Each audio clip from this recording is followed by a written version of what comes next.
Hello, everyone, and welcome to the Very Reasonable Pilots podcast. I'm your host, Charles. Along with me, as always, my co-host, editor, producer, co-pilot, gunner, navigator, orator, and podcasting associate, Jacob Gloth. How you doing today, Jacob? I am swell, Charles, and excited for another episode. You've got a spicy, fun, exciting new pitch for us today. It's a very spicy meatball of a TV show. A show that better be sci-fi because the title is Cloud Runner. I don't know how you can make this not sci-fi. I've been trying to force you to do sci-fi, so let's see. I know you have. Let's see if it is. Now, you said last week when you gave me the title, you said you had an idea of what the show might be, and you wanted to tell me what you thought it might be before we start. I said that last week, in other words, an hour and 20 minutes ago. I don't really remember fully what my thought was. I think I thought you were going to do a show that was like a, I don't know, a post-apocalypse, everybody lives on cloud ships in the sky, big journey across the earth. But I don't really remember what my thought was. We have been spending a little bit too much time together because in the world of Cloud Runner, hell yeah. Plants, the fauna of the planet Earth, the flora of the planet Earth has given up. They've decided to go against us, humans, right? How dare they? And so the planet Earth itself has become extraordinarily dangerous for people to be on, right? Because it's like the plants themselves have developed some sort of sentience, you know? And they have forced us into the skies. And so now all of human society lives on these massive cathedral-like ships that float through the air, you know? The sky cities. And there is like this sort of half-remembered, sort of mythical version of human history that has sort of colored every element of this world, right? So that's kind of our setting, right? Is the sky cities. You were right, the sky cities and sky ships. Our main character, Marcel. I don't know why I wanted to use a French name, but Marcel is a 19-year-old hot-headed wannabe captain of a freight. Freight is just a really big ship, typically used by the military, who has recently come into possession of a small merchant-class skipper, the Cloud Runner. And has set off to recruit a four-man crew and search for the lost treasure of Corporal Beezy, the light breather, right? So that's a lot of fun names you got here. Yeah, I'm liking the names. I only give everyone one name in this show. I don't know why. Nobody gets two names. But Corporal Beezy was this like incredibly famous corporal who had a ship, and he ran it, you know, like a real military man, and he, throughout his decades of adventure and strife and battle in the skies, he was able to amass a massive, incredible fortune, right? And his ship crashed somewhere, and the fortune was lost, and there's some treasure on this ship that will be more valuable than anything else on the planet Earth, right? And so Marcel, fully believing these kind of silly, childish fantasies, because he is 19 years old, decides he's going to go find this ship, you know? And find this treasure and become a world-renowned freight captain. Our second character is Quartermaster Beck, right? He is the cook, the medical officer, and the manager of the ship, who is signed on to Marcel's crew as a favor to his late sister, who worked with him as a librarian on the Alexander. Beck is an older man who has spent most of his life behind a desk and yearns for adventure in the high skies, right? And we'll get into the Alexander, but Marcel's sister, or his older sister, Suzanne, right, was a librarian who worked very closely with Beck, right? And she was dying, and she made Beck promise that he would keep an eye on Marcel. And so Marcel has gotten the ship, the Cloud Runner. Maybe he got it in like a family member died and he got it in the will, or he just picked it up. Like, it doesn't matter where he gets the ship from, you know? Okay. And so, knowing that Marcel is going to go out on this crazy adventure, looking for this lost treasure, he decides to sign up. Right now, Beck is not he's not a violent man. He's not a very strong man. He's kind of an older gentleman, right? And so he is just kind of responsible for managing the ship, the day-to-day goings-on the ship, you know? Making sure everyone's got food, and they've all got supplies, and they've got fuel, and all this stuff, you know? That's his job.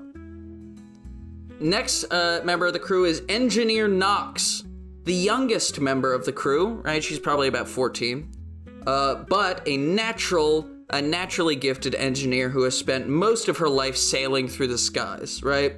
She is impulsive and silly, but she does have a certain world weariness about her, right? Because her father was a ship captain. She spent most of her formative years swinging on the ropes of a mast of these huge ships, you know? And after her father died, sort of like Dick Grayson, you know? Like, he grew up in this world, and so it's like second nature to him, you know? It's second nature to her to fix ships and make sure everything's working and repair the solar panels and the sails and all this stuff, you know? Mm-hmm. And so she's kind of got this world weariness about her because she's watched friends and family members die in front of her. Because sailing the skies is very dangerous. You know, there are creatures flying around, there are pirates, there's all sorts of dangers that could befall you, you know? And so she's more cynical than she really should be, but she has reason to be, and we will see that come out in the opening episode, right? Our final character, our final like member of the four-man crew, because Marcel is one of the four-man crew, is Chief Hand Molly, a battle-hardened veteran of the Verdant Skies War, who is retired from a life of violence and works as first mate and muscle of the Cloud Runner. She is optimistic about her quote-unquote new life and works very hard to protect her friends, right? And so she's kind of an older woman, you know, but she's big, she's strong, kind of Ronda Rousey style, big. She's probably about the same age as Quartermaster Beck, you know, but they've had just completely diametrically opposed lives, you know? And she is a decorated veteran who has left all of that behind and hopes for a peaceful life, a peaceful existence sailing upon the skies, you know? We'll see very, very shortly how quickly that is going to happen. With the first episode of the show, I'm turning the page. Episode 1, an exciting exchange of cannon fire introduces us to our main cast of characters. Pirates are raiding the Cloud Runner, hoping to find a wealth of goods, because this is a merchant vessel, right? And people know that merchant vessels have good shit on them. So either they'll have supplies that they're bringing for delivery, or they'll have the money they got from making the delivery. Either or is a good sign for these pirates. And so they're in there, right? And we see all of our main characters. We see Marcel, right? And he's at the helm and he's steering the ship, and he's probably got like a saber or a cool gun or something. He's shooting pirates while he's steering the ship, and he's telling Knox what to do. Knox is swinging from the mast, right? Like kicking guys in the head, and she's like keeping the sails going. Molly is just in the fucking brunt of it. She's got like a baseball bat and a shotgun. She's fucking knocking guys out, throwing guys all overboard, all while Beck is like hiding underneath of the stairs, like shaking with a pistol in his hand, like terrified, you know? And we see all this, and, you know, Molly and Marcel, they're fighting and they're winning and doing all this great stuff, but there are just too many pirates, and they eventually get like taken down and captured, you know? And so they're all like arms behind their backs, like kind of like pissed off. The pirates are standing over them, they have swords and guns, and they're all like, haha, we gotcha. And so the pirate captain like goes into their storeroom expecting to see food, medicine, supplies, money, something, right? He goes in, right, and he brings his whole crew down. Meanwhile, we can see Molly slowly but surely undoing her binds, right? And he goes in, he kicks open the storeroom door, and he sees a big pile of cow shit. Just a gigantic pile of cow shit. And Beck, trying to keep their attention, explains that this is manure and it's going to a local town, the local town of Hannesburg, and it will be used to grow crops. And the pirates are furious, right? And just as they're about to turn their swords and guns on the crew, Molly breaks free and uses, I have written here, pointed ultraviolence to dispatch the pirates. And I mean, like, you've watched The Venture Brothers, I'm sure. I have seen The Venture Brothers, yes. She goes full Brock Sampson on these guys. Like, she's like ripping guys' jaws open. She's like snapping guys' arms in half, good. Right? She's really good at violence. We kind of get from this that she's kind of got like a Wolverine-esque bloodlust, right? That she was holding back before, but now like her family's like her friends, her new family's like really in danger, and so she just goes full animal style on these guys, and she kills all of them really horrifically. And the final guy, she like drowns the captain of the ship who was taunting her before. She drowns in the cow shit, right? Just like holds his head down as he like until he stops moving in the cow shit. And then Marcel picks up his head and he looks at it and he said, "Well, that's what I call a brown noser." And they all look at him. And Molly just shakes her head disappointed at him and like wipes the blood off of her hands. And that's the title drop. Cloud Runner. Or The Cloud Runner. I haven't decided which. And then we lead to a story. It's story time, right? The pirates have been dispatched. Their bodies have been thrown off the thing, right? Thrown away. And we have a throwaway line. It's like, I could have sworn there were 15 of them. We only have 14 bodies. Ah, well, must have, knocked one off or something. Like, whatever. They are all, Beck and Molly and Marcel are throwing the bodies overboard, right? Knox is sitting, and meanwhile, Marcel is telling her the story of Corporal Beezy and the light breathers, right? I've changed it right now. They're Corporal Beezy and the light breathers, not Corporal Beezy the light breather, all right? And he tells the story of this incredible captain, Beezy, who had this awesome power hidden away on his ship, right? And no one really knows what it is, but some claim that this power, this object, is so important and so valuable that it caused the death of everyone on the ship, and it caused it to crash, right? And Molly is like, pshaw, like I don't believe that. I don't even believe that he was real. I think this is all just a bunch of piss and vinegar, like stirred up to, get kids to join the army, right? Like she is super dismissive of it. But Beck chimes in and he says, well, when I was living on when I visited the Liam, right? I saw his grave, so I think that would beg to differ as to whether or not he was real, right? And so they get to the town of Hannesburg, and they deliver their manure, right? And the manure delivery goes well, and they have their money, and they get paid. And so all Beck, Molly, and Marcel all go to the bar, and they decide to have a few drinks, right? But Knox is a little too young. So they just send her back, right? And they're kind of dismissive, and they send her back, and she's disappointed, she's angry, she's kicking her feet, right? 'Cause she's a kid. She gets back to the ship, and she's sitting in her hammock, right? Swinging, kind of stewing about what happened, right? When all of a sudden, a pirate's blade goes underneath of her neck, right? Turns out there is an errant stowaway from their pirate invasion who is able to hide himself on the ship, right? Now that he's alone with Knox, he holds the knife to her neck, and he waits like that with her for everyone to get back, right? And they all get back, and they're pissed drunk. And so there's nothing, not even Molly, right? Even though she is really good at violence, Molly is like, I'm too drunk, and he's got too big of a knife to try anything right now. And so they do what he says, right? And they lift off. They leave Hannesburg. They fuck off from that town.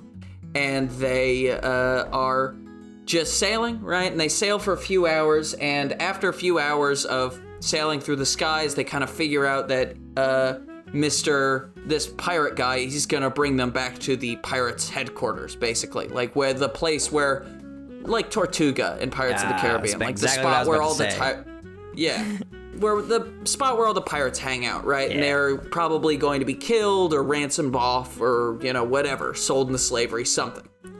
And as he, they're all talking about this, and he kind of gets annoyed and pissed off, and he, like, takes his knife away from Nox's throat, and he, like, stands up, he starts yelling at him, pointing him at the knife, right? Pointing the knife at him, getting pissed off, and, like, you need to shut the fuck up. I'm in charge now, you're gonna do what I say. And as he's, like, yelling at them, Nox slits his throat, right? Oh, damn. And so we just see this little girl slice this grown man's throat open, right? And, you have to jump. Molly kind of looks at that and it's like, fuck me. Next time we'll just get her a fucking drink. Like, it's fine. Next time we're buying you a drink. You're old enough to do that. You're old enough to drink, right? And so they're kind of like shaken up by that, right? But Molly, being the very stern, stoic veteran that she is, like, she goes through and she pats the pirate down just to see if he has anything useful, anything at all, right? And she pulls out, he has this identification card. She looks at it, right? This man's name is Edwin Winters, right? And she's like, Edwin, you said people didn't have second names in this show. Most people don't have second names, but when you are the heir apparent to the largest single crime family in the skies, you tend to stick out like a sore thumb with your last name, right? And so Molly sort of thinks to herself, where do I know that name? Winters? Right? She realizes, like, I knew I recognized that guy's face from somewhere. I've seen it on the fucking, like, mafia boss who runs the skies, right? And so they're, like, kind of freaking out because they just killed, basically Don Corleone's kid, right? And it's like, why was he traveling with pirates? Sometimes that's what these young bucks like to do. They think that life's been too easy. They've been given everything, so they want to go out and they want to take something of their own, right? Like, it's pretty normal for people high up in crime to do something like this. And so they're all kind of freaking out. And Molly, having worked with this stuff, and Beck having, like, read about it a lot, like, read up on criminal traditions and stuff, realizes that the best possible thing that they can do is fly to the Liam, right, and deliver Edwin's body to his father and hope for, some level of sympathy, right? Like, hope for a little bit of leniency from him, because, that's, if they just dump his body over, right, somebody's gonna know, they're gonna track us down, they're gonna fucking kill us, right? We can just go and hope, And so they turn the ship around and they start flying towards the Liam, and that's the end of episode 1. Now, I've said a lot of names of places that you don't know yet. So I'm just gonna go through the places, because I do have a whole section of my notes just locations. That's all it's called, Oh, do you have a map? I do not have a map, but that's just because it's sky, and so it's kind of just like... weird. We would do a map of the sky. It'd be a bit weird. But the Alexander is the largest library in the world, right, that houses most of the recovered knowledge, as well as being the chief expedition site for descendants who go to the floor, right? We'll get to what the floor is. I'm assuming that you can figure out why the library is called the Alexander, but Why? Whatever. Why is it called that? I know, right? Crazy. And this place, this quote-unquote enlightened place, is held together by a strict adherence to a caste system, right? And so you have librarians who are like kind of the upper echelon. They're not the highest, right? That's the governmental people are the highest. They're the ones who run everything. The librarians are kind of like the upper class. Then you have the workers, and then you have the slaves, right? And so that's kind of how everything is ordered. And if you're a librarian, you know how to read and write and do all this stuff. If you are a worker, you know how to read, but you don't know how to write. You're not very learned. You just like can read instructions. And if you're a slave, you can't do any of that stuff, you know? And if you're a government person, a commander, you are writing things, like you are writing the things that everyone else reads, you know? Librarians just catalog, you create, you know? And so that will be a that's going to be a whole episode by itself, you know? This show is kind of built for self-contained episodes leading to the final thing, rather than one huge story. The Liam, right, which is short for the Mausoleum, is the largest cemetery in the skies that houses millions and millions of dead bodies, right? As well as being home to a massive criminal enterprise that works in drugs, that works in slavery, that works in violence and murder and assassinations and stuff, right? And so this place is, if you've ever seen Event Horizon, right? It's kind of built like that. Or it's very much like Catholic, old school, like Gothic Catholic architecture, you know? Whereas the Alexander is going to look like the Parthenon. This is going to look like Notre Dame, you know? Like, things are it's always dark, it's always gloomy, right? And there's corpses fucking everywhere. But there's also this, like, huge, like, amount of people who all live there and all, like, participate in something having to do with dead bodies, right? Either making them or digging the holes for them, right? And it's, like, very exclusive. It's difficult to get your body on the Liam simply because there's only so much space, right? Yeah. Hannesburg, right, is a small town that's where they delivered the mulch to, and it also revolves around Eden City and allows adventurers to get their bearings before heading into the city. Eden City is the only floating flora city that houses some of the strangest, wildest, and weirdest creatures and plants that you can see in this new world, as well as housing some incredibly valuable treasure, right?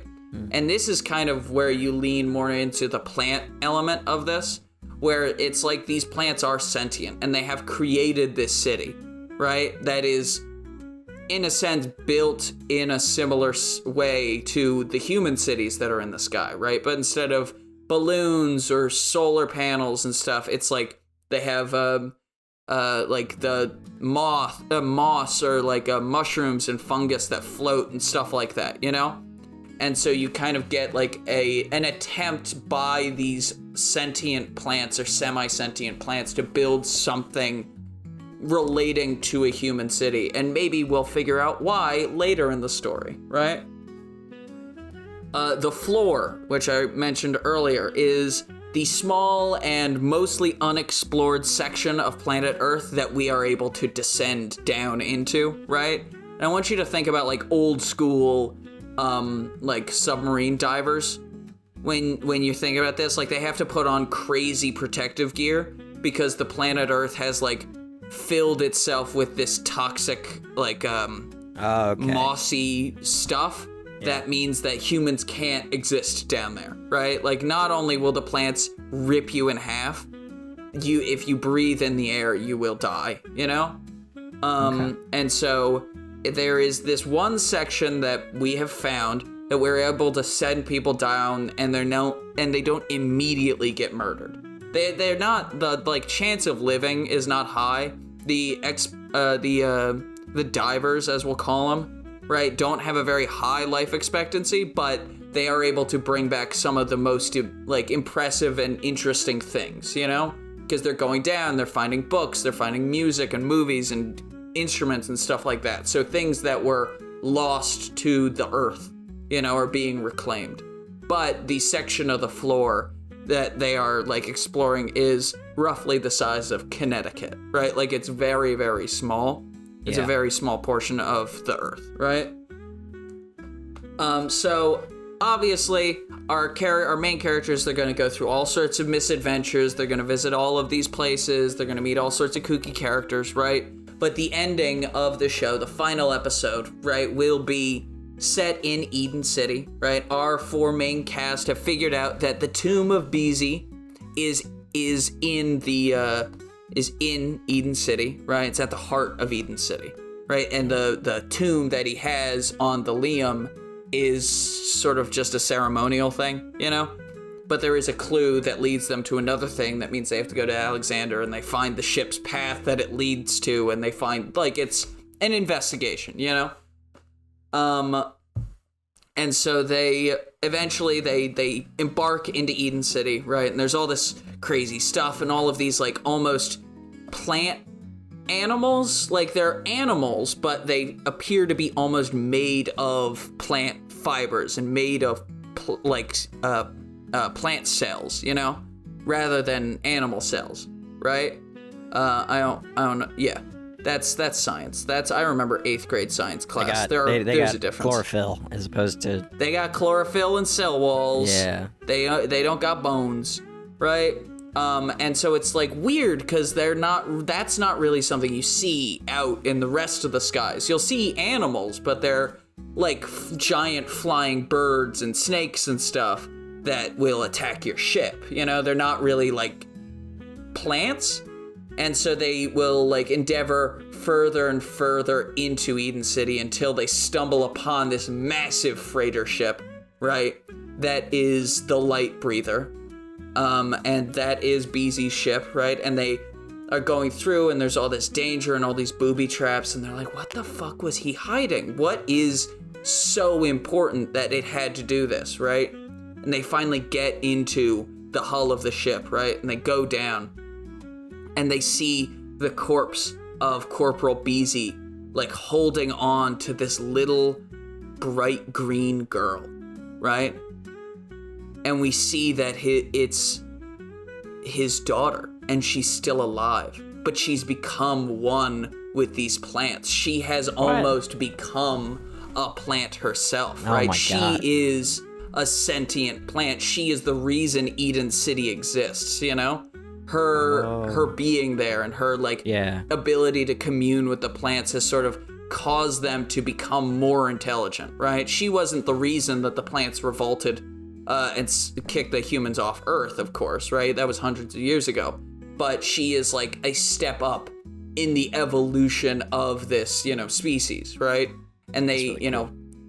They put her finger under her neck and they try and feel for a pulse. Molly does, but she can't find one because she's a fucking plant. Plants don't have pulse, but Nox has the idea to just put like a little bit of water and sunshine on her, and she wakes up, she perks up, she starts talking, right? And you can, I really want this image of like this little girl, you know, who is sitting here and her arm, she's like almost in a Christ-like position with her arms spread out, right?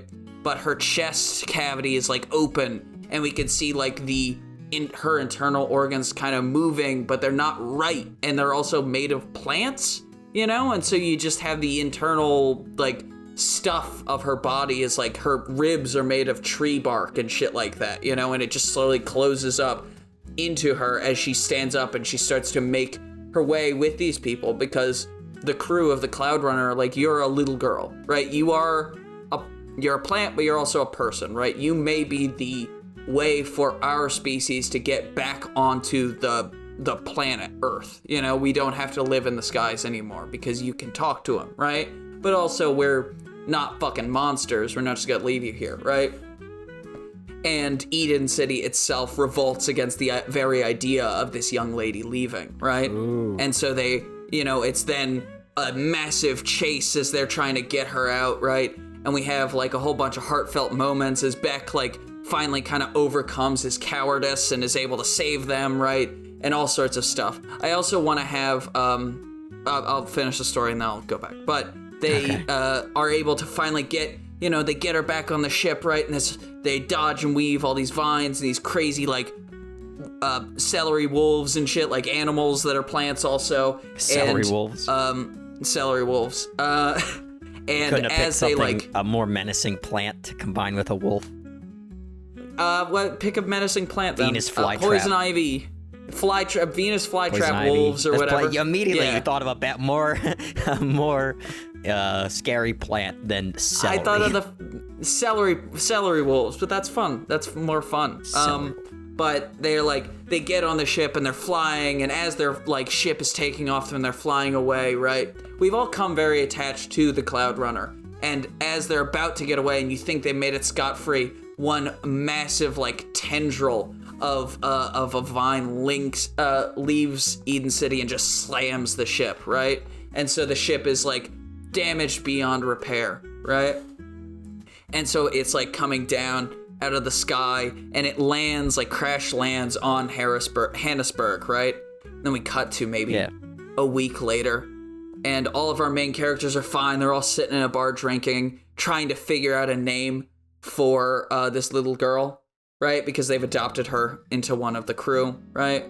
And we'll come up with a name. Probably something with an S, because I like S names for some reason. Sally. Sandra. Sally. Something like that. And like we see them all like maybe. get up, and they're sitting in a big room, and so you think that they're in a bar, right? Sitting and drinking beer in a bar. And then you see Marcel get up, and he walks over to the window, and he looks out, and you can see now as the camera pans out that he is now the captain of this massive freighter called the Cloud Runner 2. You know? Or the Cloud Runners, right? One of the two. And that's how the show ends, is with, there could be more, but there's also, we finished a story. Mm-hmm. I also want there to be a sort of a romantic subplot happening between Molly and Beck throughout the show, where Molly will, she's attracted to him, right? And Beck is just of course, Molly's like this Adonis. She's an Amazon woman, right? Of course he's attracted to her, and she's attracted to him for some reason. And she's kind of annoyed with herself because she can't figure it out, but she's also very attracted to him. And so they kind of come to terms with that and start a relationship in proper, by the end of the series, But that's the show, the Cloud Runner. I like it a lot. I think I really like the part where they go down. They when they go down to the surface, the surface is essentially the sea. I like your idea of that. It's essentially going underwater, and they have to have these old timey diver suits. I think it'd be cool if they had if when people go down there too, they have to have massive flamethrowers. That's how they hold back. Oh, that would be cool to hold back the tide of animals. Yeah, that would be cool as fuck. But they also have to be careful because they don't want to burn the things they're trying to get. So they have to be really careful with it all. And we could have a fun kind of horror-esque sequence because of course the crew will go down to the floor at some point. I think it would be a pretty cool sequence if they run into someone who's also wearing the diving suit, right, at first, and it's they're oh hey, and your line's not connected. Where's your line? Your line should be connected to something up there, right? What happened to it? Do you need help? And then the diving suit turns around, and it's this skeleton that's being puppeted by these crazy plants, and you can just see flowers and moss coming out of the little glass eye hole you get in diving suits, and just underneath of it you can see a skeletal face, and they're ugh, and Molly's gotta punch him in the face. And maybe she tears her suit, and that's when Beck and her kind of come to terms with their relationship because he's sewing up the suit or whatever, Mm-hmm. But that's the show I had. The Cloud Runner, or Cloud Runner. I thought it was really cool. I like the world a lot. I think you went really in depth, which made it pretty cool. With all the different cities and how Eden works and the Alexander weird plant girl, all the the caste system and in the library and all that stuff. I think it's very neat. And I did not expect the weird plant girl. Weird little plant girl. Is she permanently plant girl, or is she sort of okay? I think she looks and you're gonna hate this reference, I know. She looks like Poison Ivy from Suicide Squad: Kill the Justice League. Where she's just a little girl, but she was green, and she's got red hair and shit like that, and she has plants growing off of her and stuff, Yeah. Cool, fun stuff like that. Okay. Well, thank you everyone for listening to the Very Reasonable Pilots podcast. I've been your host, along with me has always been my co-host, editor, producer, co-pilot, gunner, navigator, orator, and podcasting associate, Jacob Gloth. If you like what you heard here, you'll want to hear more, please give us a like, a follow, subscribe, tell your friends, tell your family, tell your dog, tell your cat, and remember, we will be here next week with a brand new televisual series titled Jacob, pick 1 through 3. I'm really scared here because you told me there's one title on here that's a minefield, so Last time I said 1, and it wasn't that, and you were disappointed. So could you have moved it to 1? I don't think so. 1. Jacob, I did move it to 1. Now, I wrote this title knowing that you may use your 1 veto on it. I forgot I had Fahrenheit 451. That's my title? Yes. Is Fahrenheit 451. That's already a title. I know. Charlie, when I put that in like the video on YouTube, people are going to be upset when it's not the already existing property. No, but Jake, that's your challenge as a creative. You have to make it 452 so we don't get sued by Ray Bradbury. Ray Bradbury's going to sue us. Ray Bradbury doesn't know how to use YouTube, and he's dead. If you want to make it Fahrenheit 452, that's also fun. Okay. I don't know what to do with that title. Okay. Well, I didn't know what to do with Byron. I'm just gonna pull out the fucking book and read it next episode. All right, sick. I believe in you. I think you're gonna have something good. All right. Charlie, and your title for next week is Hamlet. I could do that. That'd be easy. Super easy.